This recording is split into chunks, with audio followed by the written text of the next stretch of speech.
मकर संक्रांति का पर्व है। ये कोई मकर संक्रांति ऐसी नहीं पड़ गई। किसी देवता का घर जला था तब जाकर दूसरे घर में प्रवेश किया था, तब मकर संक्रांति हुई थी।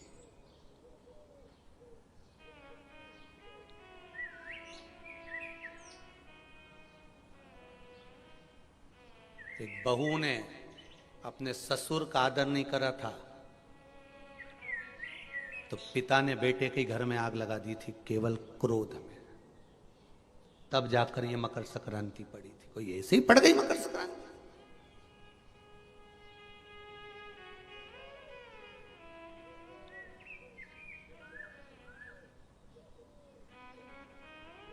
कह दिया आपने तो कि मकर संक्रांति का दान बड़ा प्रबल होता है, पर उस दान की महत्वता क्या है? हमारे शास्त्र क्या कर रहे हैं, हमारे पुराण क्या कर रहे हैं, हमारे वेद क्या कर रहे हैं? हम तो सुनते हुए आए भीष्म पितामह बाणों की सैया पर पड़े तो उत्तरायण सूर्य आने वाला था, इसलिए तब प्राण त्यागूंगा।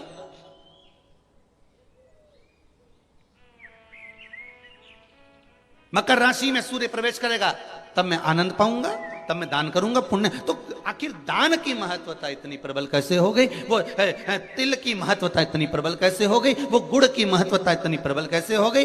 कहीं हमारे यहाँ एक भी मैसेज में ये नहीं लिखा हुआ आया होगा कि शक्कर तिल्ली का दान करो, गुड़ तिल्ली का दान करो।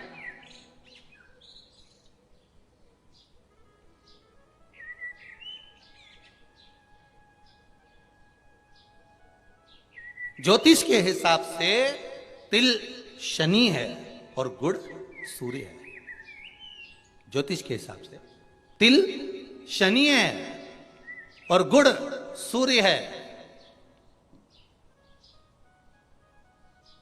कोई साधारण सा भाव नहीं प्रगटा है महाराज जी। इस मकर संक्रांति पर केवल लोगों ने कह दिया कि पतंग उड़ा लो, तो कितनी अच्छी बात है। हिंदू धर्म में कम से कम एक दिन दिया, उड़ा लो, जितनी मैंने उड़ाओ, पर एक ही दिन उड़ाना रहे और एक ही दिन काटना। बाकी के दिनों में ना तो किसी के बारे में उड़ाना और ना किसी की काटना।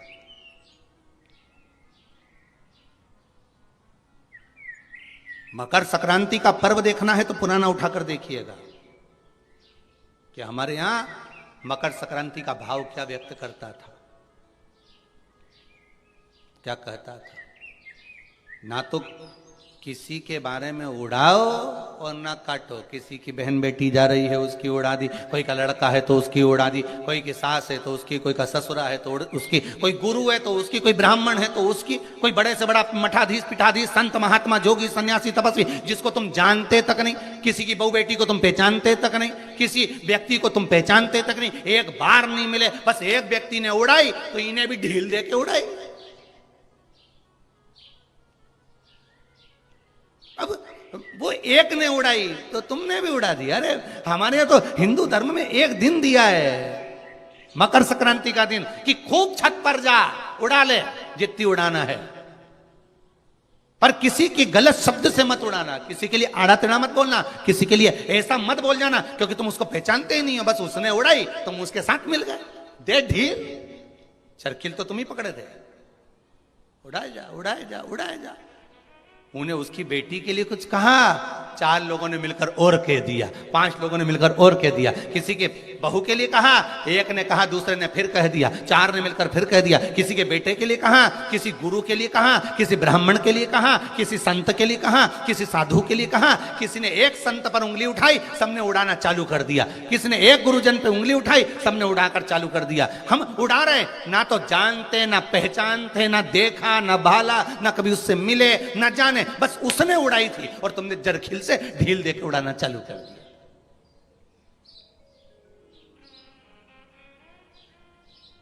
अरे कितना हमारी भारत की भूमि को पहचानो तो रे भाई।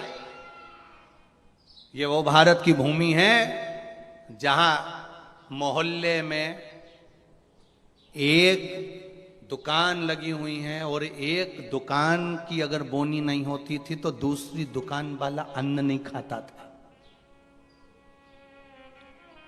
वो नियम अभी भी खत्म नहीं हुआ, अब मरे तक रह गया कि मोहल्ले में कोई मर जाता है तो मोहल्ले के लोग अन्न नहीं बनाते, खाते नहीं जब तक कि वो अर्थी नहीं उठ जाती।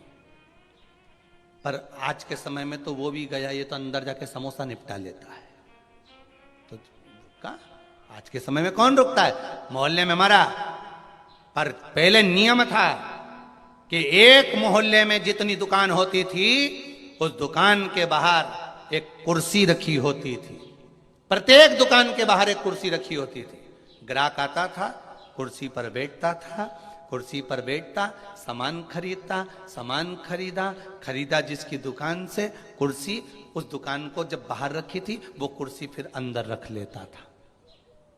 अब जिसकी दुकान में कुर्सी अंदर चली जाती थी, उस दुकान पर अगर कोई सामान खरीदने आता था तो जो दुकान का मालिक है वो कहता था भैया ये सामान मेरे पास में नहीं है, सामने वाली दुकान पर है, वहां चले जाओ। सामान इसके पास रहता था पर नहीं देता था, क्योंकि इसको मालूम है कि मेरी बोनी हो गई है पर सामने वाले की बोनी नहीं हुई है, इसलिए वो कहता था सामने वाली दुकान पे मिल जाएगा, मेरे यहाँ नहीं है। जब वो सामने वाली दुकान पर जाता था, कुर्सी पर बैठता था, सामने वाला उस कुर्सी को उठाकर अंदर रख लेता था। फिर कोई उसकी दुकान पर जाता था, भैया ये सामान है क्या? तो क्या हमारे पास नहीं मिलेगा, वो तीसरी दुकान पर मिलेगा, उसकी यहाँ भेज देते थे कि वहां चले जा, वहां कुर्सी पर। क्यों? क्योंकि अगर हमारे लाइन में, हमारी पट्टी में, हमारे मोहल्ले में अगर किसी एक दुकानदार का अगर बोनी नहीं हुई, बिक्री नहीं हुई, तो फिर हमारा भोजन करना व्यर्थ है। ये हमारा हिंदू धर्म था, ये मेरी भारत भूमि का गौरव था। और एक आज का जमाना, जो मिल जाए जितना मिल जाए निपटा लो, फिर मौका मिले कि नहीं मिले। आज के जमाने में बस निपटाओ, अपन तो काटो, दे के काटो।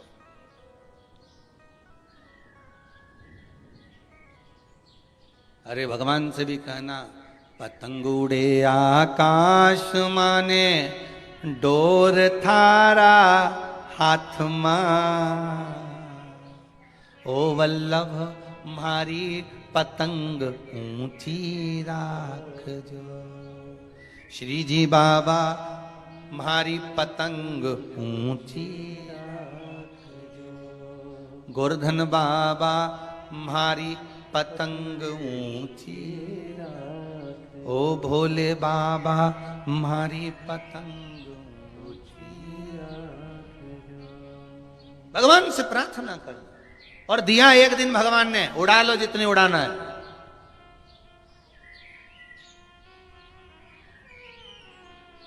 उड़ा लो।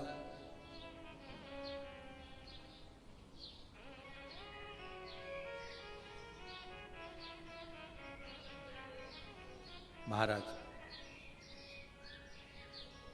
ज्योतिष में तिल को शनि और गुड़ को, जम के बोलो जरा, सूर्य कहा गया। दोनों को बाप और बेटे का मिलन करवाया, क्योंकि इन दोनों की बनती नहीं थी। शनि की सूर्य से ना बने, सूर्य देव की शनि देव से ना बने, दोनों का मिलन, दोनों का मिलन।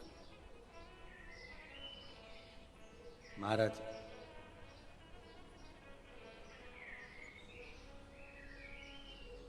शिव महापुराण की कथा में भाव वर्णन करते हुए मानसरोवर शिव पुराण का स्मरण करें।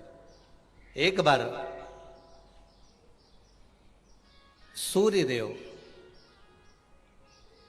अपने बेटे शनि के घर गए। शनिदेव का घर है कुंभ। कौन सा घर है? कुंभ।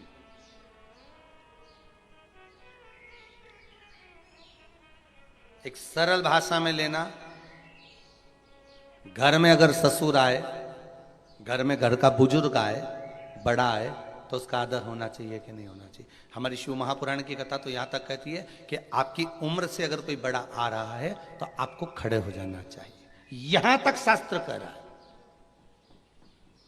कोई आदरणीय आ रहा है, कोई गुरुजन आ रहा है, कोई साधु जन, कोई सन्यासी, तपस्वी, साधक, उपासक, ब्राह्मण जन, घर के कोई बड़े, माता पिता, ताऊ ताई, चाचा चाची, जो घर के बड़े आ रहे हैं, अगर कोई वयो आ रहा है, कोई वृद्ध आ रहा है, अपने केवल घर के ही नहीं बाहर का भी अगर कोई बड़ा है, आदरणीय है, सत्कार वाला है, सम्मान वाला है, तो उठ के खड़े हो जाना चाहिए।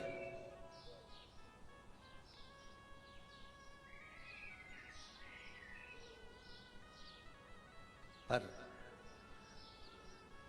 जिन शनि महाराज का विवाह चित्ररथ की कन्या के साथ हुआ था, वो चित्ररथ की कन्या तो ये विचार में पड़ी थी कि मैं स्वयं इतनी प्रबल और जिसका पति इतना प्रबल,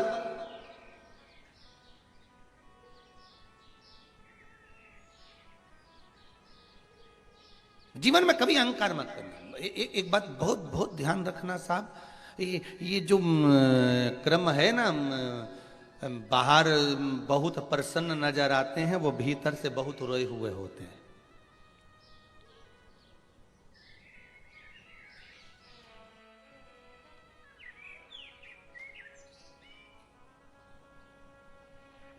किसी ने पूछ लिया, एक बात तो बताओ गुरुजी कि ये शनि महाराज इतना गुस्सा क्यों करते हैं? दुकान पे सेठ जी इतना गुस्सा क्यों करते हैं? रोज करते हैं क्या? जम के तो बोलो, रोज करते हैं सेठ जी दुकान पे गुस्सा? जितने लोग आस्था पर कथा सुन रहे हो, मोबाइल पर सुन रहे हो, बड़े ध्यान से सुनना। सेठ जी रोज दुकान पे गुस्सा करते हैं क्या? सर रोज ऑफिस में गुस्सा करते हैं क्या? प्रतिदिन करते हैं क्या? नहीं। कभी कभी सेठ जी को गुस्सा आता है, कभी कभी जो सर हैं उनको गुस्सा आता है, कभी कभी आता है, रोज नहीं करते। बहुत बहुत सावधानी से कथा का स्मरण करिएगा। सर रोज गुस्सा करते हैं क्या? नहीं। सेठ जी रोज गुस्सा करते हैं क्या? नहीं। प्रतिदिन नहीं करेंगे। मालिक रोज क्रोध करते हैं क्या? नहीं। अगर ऑफिस में सर क्रोध कर रहे हैं, ऑफिस में सर क्रोध कर रहे हैं, दुकान पर सेठ जी क्रोध कर रहे हैं, मालिक अगर क्रोध कर रहा है तो रोज नहीं करता। वो कब करता है? जब घर में उसकी कुछ अनबन थोड़ी बहुत, परिवार में भी सबसे अनबन हो तो भी इतना गुस्सा नहीं करेगा। पर वो जगदम्बा के साथ जब अनबन होती नहीं बेरू की, तब फिर तो बिल्कुल फिर कोई नहीं चले, फिर तो वो मुंह उतरा रहेगा, गुस्सा भरा रहेगा। फिर कोई बोला तो क्रोध। तो किसी ने पूछा गुरुजी ये शनि महाराज को इतना क्रोध क्यों आया रहता है? जब देखो जब शनि जी गुस्से में रहते हैं। हाँ, परंतु कभी कभी करते हैं, पर इतना गुस्सा क्यों रहता है इनके पास में? उसका एक ही तो कारण होगा। एक कारण है शनि महाराज के क्रोध करने का। धर्म पत्नी आई शनि महाराज की, सम्मुख में आकर खड़ी हो गई शनि महाराज के,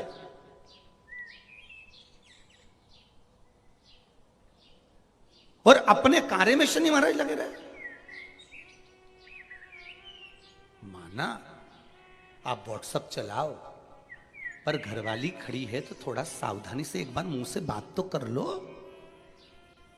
तुम्हें यूट्यूब चलाना है, फेसबुक चलाना है, इंस्टाग्राम चलाना है, व्हाट्सएप चलाओ, लैपटॉप चलाना है, फोन जो कुछ करना करो, पर जो आई है चाय लेकर बात करने के लिए 2 मिनट, उसने भी तो अपना मोबाइल रख के आई ना, चाय बना के लाई ना, और 2 कप लाई इसलिए लाई कि अपन दोनों बैठ के बात करेंगे। तो शनि महाराज जी की धर्म पत्नी भी ये सोच के आई थी कि मेरे प्रभु के पास में बैठकर मैं थोड़ी चर्चा करूं, मैं थोड़ी बात करूं, पर ये तो देखे ही नहीं।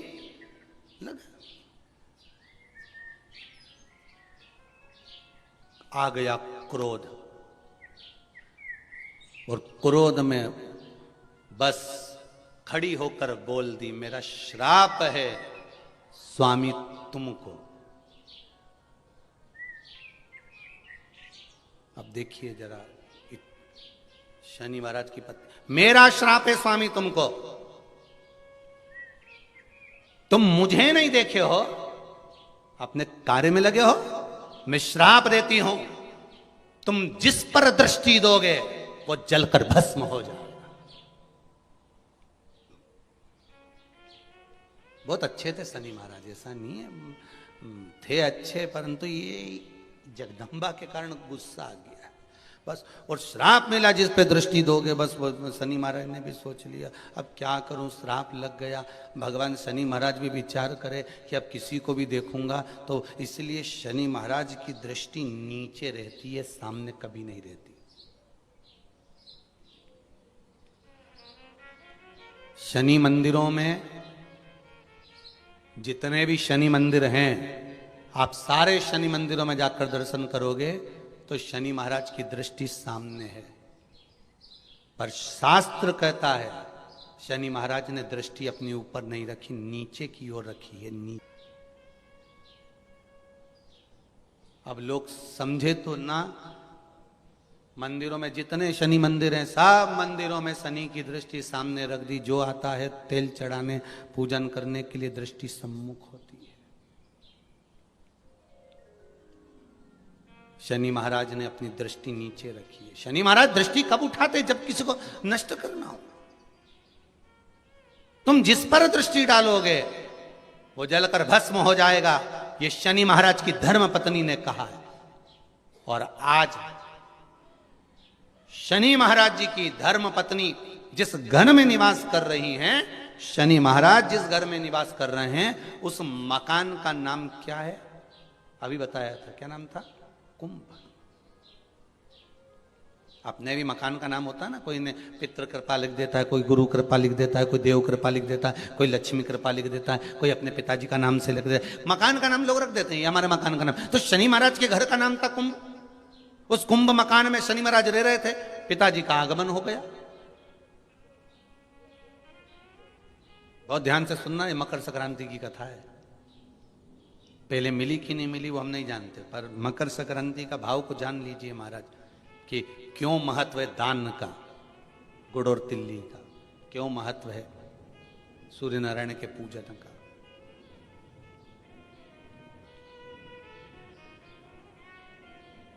महाराज शंभु शरणे पड़ी मांगू घड़ी रे घड़ी, दुख काटो दया करी ने दर्शन आपो। हे शिव करुणा सागर भगवान ओघड़दानी त्रिकालदर्शी शंकर की कथा कर रही है। भगवान सूर्य नारायण का प्रवेश हुआ कुंभ में, घर में प्रवेश करा। जैसे ही प्रवेश करा शनि महाराज तो उठ खड़े हुए, पर बहू खड़ी नहीं। घर का अगर कोई बड़ा आए, आदरणीय आए, सम्माननीय आए, तो उसको आदर देना चाहिए, सत्कार करो।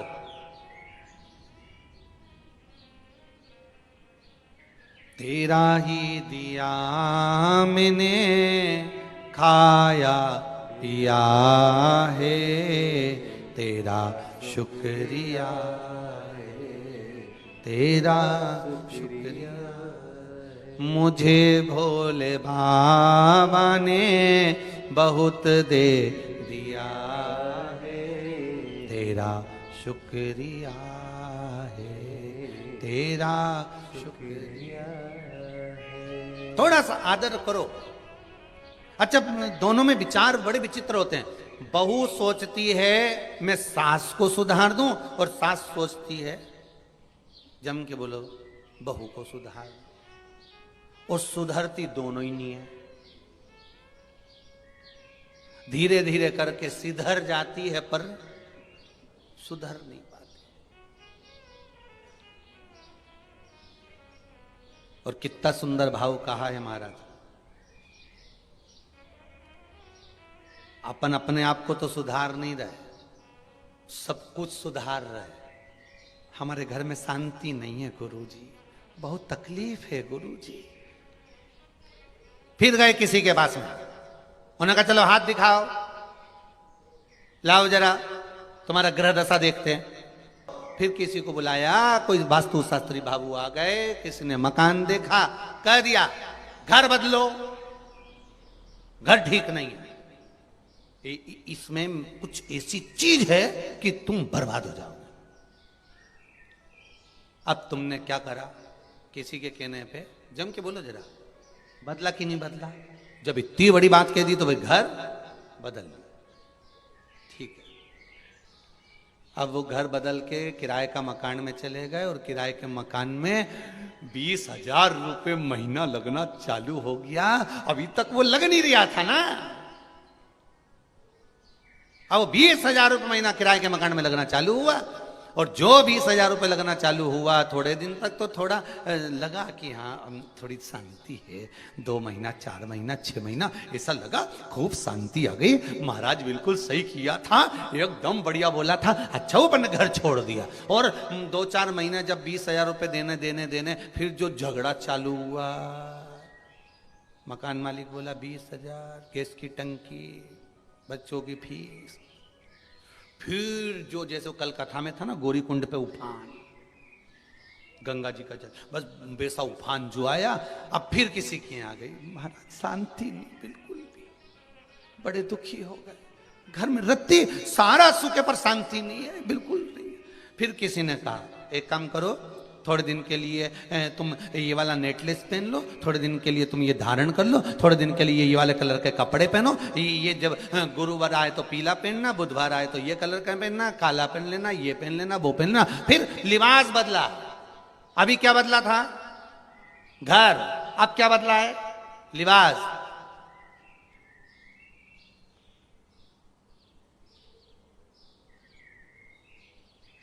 थोड़े दिन अच्छा लगा क्योंकि कपड़े चेंज हो गए, मॉल पे से नए आ गए, तो अभी दुखी भी नहीं होंगे क्योंकि अच्छा लगना। फिर 4-6 महीने निकले, 8 महीने, 1 साल निकला, उसके बाद फिर किसी बात बड़े दुखी हो गए, बड़ी तकलीफ। क्या हुआ? क्या? बस पूछो ही मत, व्यापार में भी बड़ी तकलीफ है, घर में भी। फिर किसी ने कह दिया तुम्हारे रिश्तेदार तुम पे कुछ करवा रहे हैं,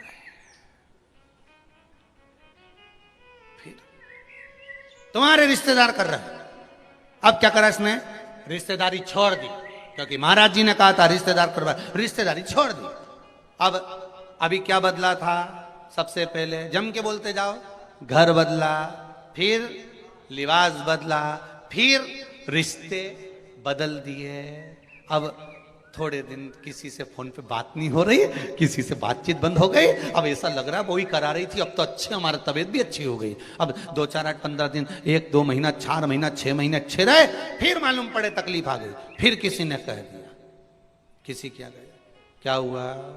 वो तुम्हारा जो सहेली है ना और वो दोस्त है ना तुम्हारा, बहुत वही सब कुछ कर रहा है। अब बचा कुछ दोस्त बचे थे, सहेली बची थी, तो पहले क्या बदला? घर। फिर क्या बदला? लिबास। फिर क्या बदला? रिश्तेदार। अब क्या बदल रहे हो?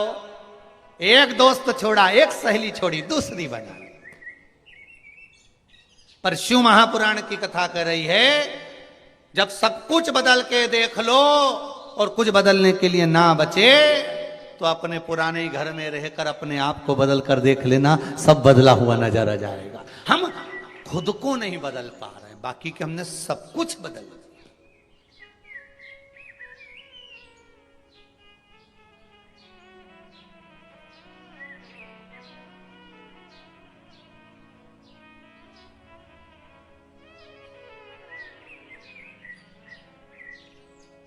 हमने सब कुछ बदल कर देख लिया। अब एक बार खुद को तो बदलो, अपने आप के स्वभाव को बदलो।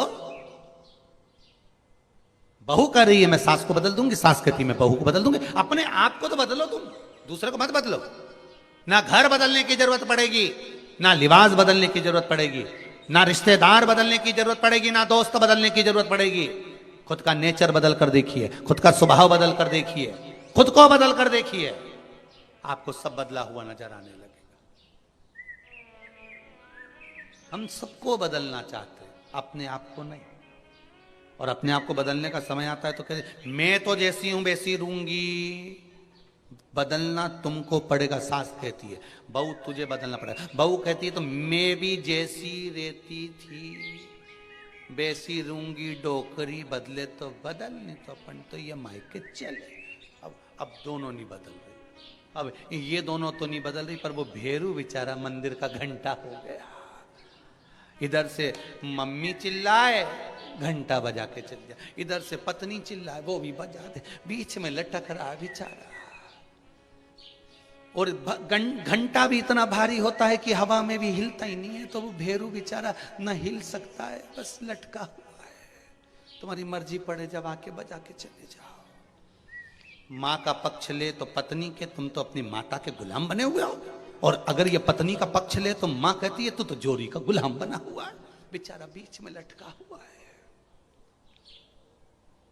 बीच में किसके लिए बोले, क्या बोले? इसीलिए शिव पुराण कहती है, क्या किसको रोइए चादर तान के, सो याग लगे बस्ती में अपन रहो मस्ती।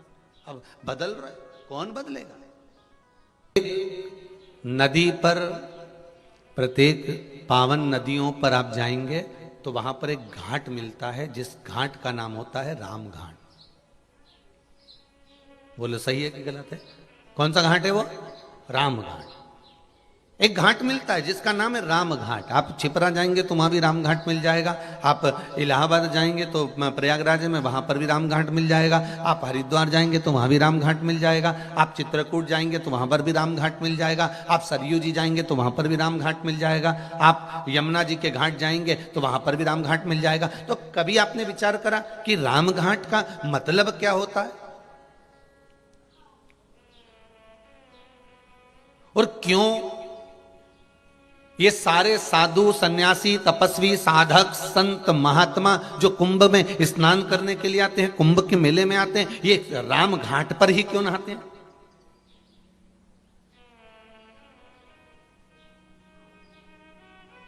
कभी मन में विचार करिएगा कि राम घाट क्यों?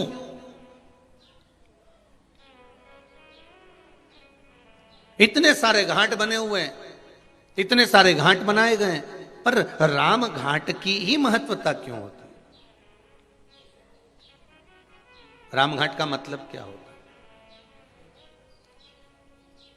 राम घाट का मतलब है क्या?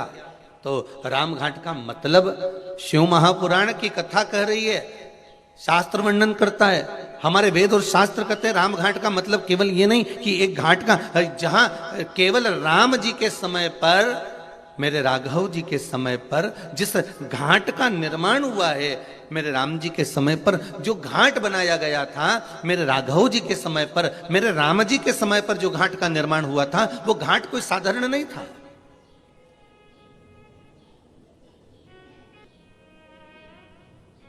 पूर्व में जितने घाट बने हैं, पूर्व में जितने घाटों का निर्माण हुआ है, उसके आगे भी उसके पीछे भी तो जितने घाट बने, मेरे राघव जी के पहले भी राघव जी के बाद भी जितने घाट बने, सारे घाटों में महाराज सारे घाट अलग अलग बनाए जाते थे। ब्राह्मण के लिए ये वाला घाट है, क्षत्रिय के लिए ये वाला घाट है, वैश्य के लिए ये वाला घाट है, शूद्र के लिए ये वाला घाट है, अन्य जीव यहां घाट पर जाएंगे महाराज, पशु इस घाट पर जाएंगे, पक्षी इस घाट पर जाएंगे। सारे घाटों का निर्माण अलग अलग कर दिया गया, सारे घाटों को अलग अलग बना दिया गया। पर मेरे राघव जी के राजपाट के समय पर, मेरे राघव जी के, मेरे राम जी के राज्य के समय पर सारे घाट हटा दिए गए, केवल एक घाट बना दिया गया। कौन सा घाट था? राम घाट। जितने आस्था पर कथा सुन रहे हो, मोबाइल पर सुन रहे हो, बिल्कुल ध्यान से सुनना। मेरे राम जी के समय पर सारे, ना ब्राह्मणों के लिए, ना क्षत्रिय के लिए, ना वैश्य के लिए, ना शूद्र के लिए कोई घाट अलग नहीं, कि पशु के लिए कि पक्षी के लिए कोई घाट अलग नहीं। मेरे राम जी के समय पर एक घाट होता था, वो था राम घाट, अर्थात सातों जात का जीव उस घाट पर जावे और भगवान की भक्ति में डुबकी लगावे। राम कथा, शिव कथा, कृष्ण कथा, भागवत कथा, रामचरित मानस, विष्णु कथा, देवी कथा, ये 33 कोटि देवताओं के जितनी कथा है, ये राम घाट की तरह है कि यहाँ केवल एक के लिए नहीं, कि ब्राह्मणों के लिए है, कि ये क्षत्रियों के लिए है, कि ये वैश्यों के लिए है, कि ये शूद्र के लिए है, ये सातों जात के लिए। शिव महापुराण की कथा, राम कथा सातों जात के लिए, कृष्ण कथा सातों जात के लिए।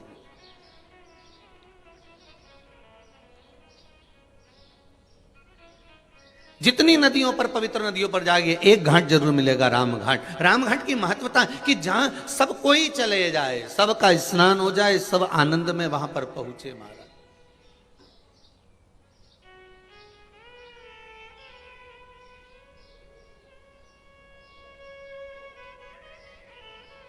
वो घाट है राम घाट महाराज, जहां पर जो स्नान करे प्रेम वश करे, प्रेम। हम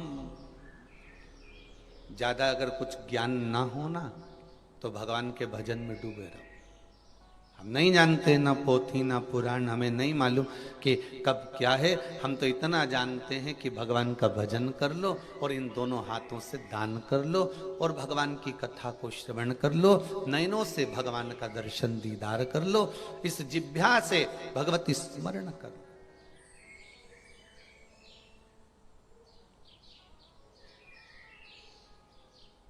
महाराज एक बार नामदेव जी महाराज जी से पूछ लिया था। संत श्री नामदेव जी महाराज जी से किसी ने पूछा, गुरुजी ये बताओ कि तुम कहते हो कि भगवान का भजन करो, भगवान का भजन करो, भगवान का स्मरण करो, भगवान का भजन करो, स्मरण करो, भगवान का नाम लो, पर भगवान तो हमको कभी दिखता ही नहीं है। भगवान भी तो नजर आना चाहिए कि भगवान है कहां आखिर। नामदेव जी ने कहा अपने चेले से, जा एक जरा लोटा भर लिया और थोड़ा एक कटोरी में नमक लिया। अब चेला गया, एक लोटा पानी भर लाया और एक कटोरी में नमक लिया है। नामदेव जी महाराज ने कहा नमक इसमें डाल दे और चम्मच से हिला दे उसको, और नामदेव जी के कहने से पानी में डाल दिया, हिला दिया। अब नामदेव जी महाराज बोले, ये बता इसमें नमक कहीं दिख रहा है? अरे गुरुजी आप भी ऐसी बात करते हो, कटोरी भर के नमक डाला तो था जब दिख रहा था, पानी में दिख रहा है क्या कि नहीं? अब पानी में नजर नहीं आ रहा ना, तो अब एक काम कर, चख के बता कि नमक है कि नहीं। उसने पानी को मुख में लिया तो क्या गुरुजी इसमें तो नमक है। पानी में नमक नहीं दिख रहा है, पर चखोगे तो नमक का स्वाद आएगा। अब गुरुजी ने कहा एक काम कर, इसको पानी में उकाल, इस पानी को गर्म कर ले, उकाल ले। और पानी को जो उकालना चालू करा, गर्म करना चालू करा, वो पानी धीरे धीरे धीरे धीरे भाप बनकर उड़ गया और पूरे भगोने में, पूरी कढ़ैया में सफेद सफेद छोटे छोटे नमक के दाने रह गए। गुरुजी ने कहा अब क्या दिख रहा है? तो क्या गुरुजी नमक के छोटे छोटे कण है। गुरुजी बोले बस नामदेव जी कहते हैं परमात्मा है, परमात्मा है और इस शरीर में घुला हुआ है। परमात्मा इस मानव की देह में घुला हुआ है। परमात्मा इसलिए कहते हैं आत्मा ही परमात्मा है। अरे कितना सुंदर कहा। किसी को झूठ बोलकर और किसी के साथ में छल कर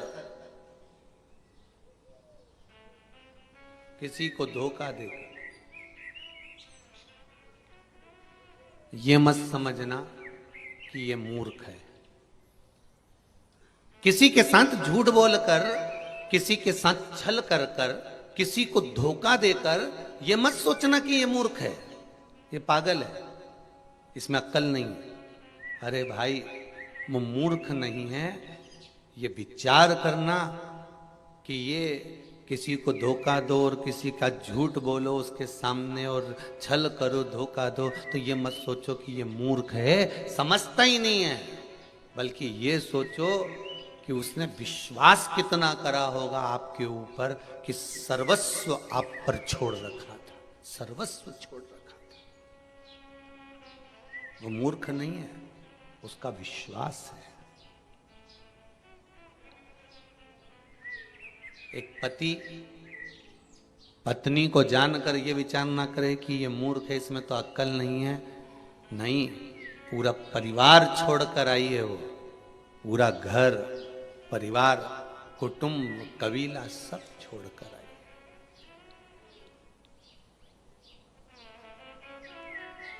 पत्र तो हम लेकर नहीं आए, यहाँ पर तो केवल अभी पब्लिक अलाउ नहीं है, लोग भगत लोग। तो जिन्होंने डाक द्वारा पत्र भेजे हैं उसमें एक पत्र भेजा हुआ है।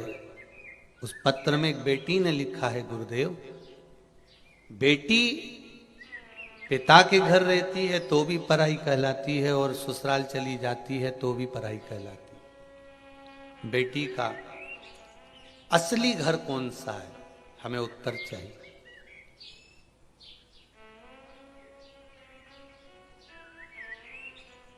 उसका सही घर कौन सा है?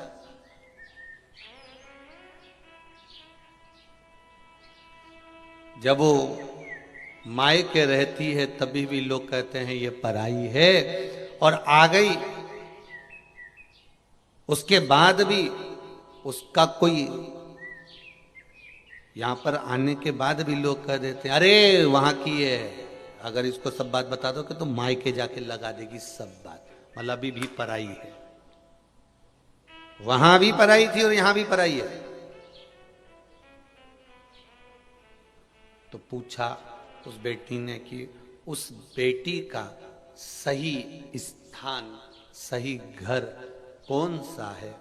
तो मैं निवेदन करूंगा उस बेटी से कि ना मायका ना ससुराल, सबके हृदय में तेरा घर है, तो जिसके हृदय में घर बना सकती है बना ले।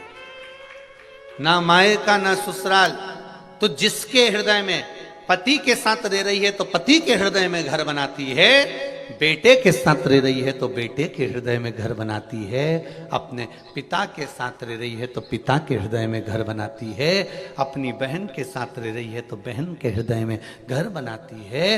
वो विचार करो, तुम्हारा पति और तुम्हारे पिता तो एक या दो मकान बनाते हैं और उस पर अपना नाम लिख देते हैं, पर तू जब किसी के हृदय में घर बनाती है तो नाम नहीं लिखती, अपना हृदय ही उसके नाम कर देती है। ये चित्त, कोई घर तुम्हारा नहीं, ना मायका ना ससुराल।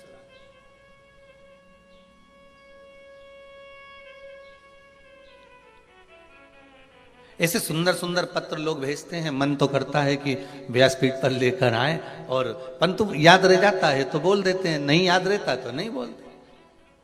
पर डाक द्वारा जो पत्र आते हैं, कई कई पत्र भी भिलाई में भी कई लोगों ने भेजे थे, तो डायरेक्ट वहाँ कथा स्थल दशहरा मैदान पर ही आ गए थे, तो वहीं खोल कर पढ़े, तो ध्यान जहां आ जाते हैं वहां स्मरण हो जाते हैं। और जब तक कोरोना चले, कोरोना महामारी जब तक चल रही है, तब तक आप कुबेरेश्वर धाम में कथा सुनने ना आए। आपका अगर कोई पत्र है, कोई भाव है आपका, तो आप भेजो लिखकर, कोई वो नहीं है, आएंगे तो हम व्यासपीठ से भी बाज देंगे आपको, कोई दिक्कत वाली बात, पर उस भाव को प्रकट। शंभु शरणे पड़ी मांगू घड़ी रे घड़ी, दुख काटो दया करी न दर्शन आपो। तो निवेदन है, किसी के साथ झूठ करना, किसी को धोखा देना, किसी के साथ छल करना, तो ये विचार मत करना कि वो मूर्ख है, वो पागल है, उसमें अक्ल नहीं है। अक्ल बहुत है, पर ये विचार करना कि अक्ल नहीं, उसका विश्वास तुम पर इतना था, इसलिए उसने ना कुछ देखा ना जाना, बस सब छोड़ दिया तेरे ऊपर, और तुमने उसको मूर्ख समझ लिया।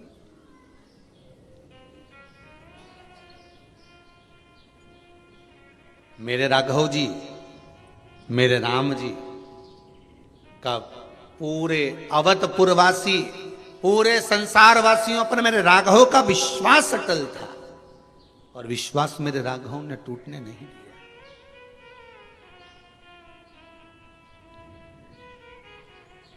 विश्वास मेरे राघव ने टूटने नहीं दिया। भरोसो दृढ़ चरणन के।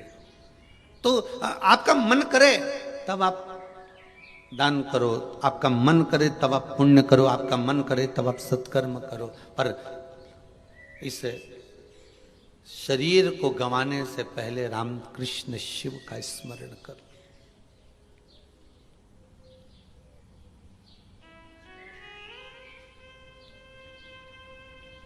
फिर ये जिह्वा हिले ना हिले। कोई अलग घाट मेरे राघव जी ने नहीं बनाया, मेरे राघव जी ने विश्वास जागृत करा। और एक आपसे निवेदन करेंगे, किसी भी पुण्य नदी पर जाना, हरिद्वार जाओ, चाहे प्रयागराज जाओ, चाहे नेमिष जाओ, चाहे आपकी मर्जी पड़े, आप चित्रकूट जाओ, चाहे आप अयोध्या जाओ, चाहे आप काशी जाओ, चाहे आप उज्जैनी जाओ, जितनी पवित्र नदियों पर जाते हो, एक मन में ध्येय बनाकर जाना कि हम सारे घाटों का दर्शन